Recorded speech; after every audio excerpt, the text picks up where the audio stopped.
ও শোনা গো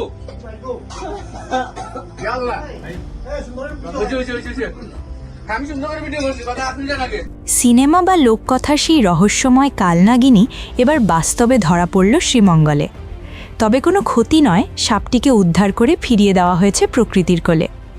গত সোমবার রাতে শ্রীমঙ্গল উপজেলা স্বাস্থ্য কমপ্লেক্সের স্টাফ কোয়ার্টারের একটি বাসা থেকে এই সাপটি উদ্ধার করা হয়।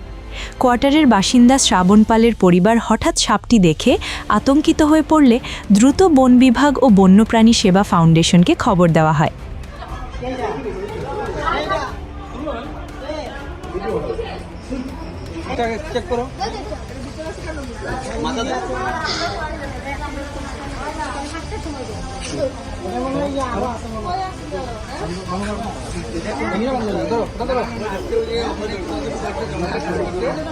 বন্যপ্রাণী সেবা ফাউন্ডেশনের চেয়ারম্যান শীতেশ রাজন দেবের উদ্ধারকারী দল দ্রুত ঘটনাস্থলে পৌঁছে সাপটি অক্ষত অবস্থায় উদ্ধার করে। পরে রেঞ্জ কর্মকর্তা নাজমুল হকের উপস্থিতিতে পর্যবেক্ষণের পর রাতেই সাপটিকে লাউয়াছড়া জাতীয় উদ্যানের জানকীছড়া এলাকায় অবমুক্ত করা হয়। শীতেশ রঞ্জন দেব জানান, কালনাগিনী সাপ এখন প্রকৃতিতে খুব একটা দেখা যায় না।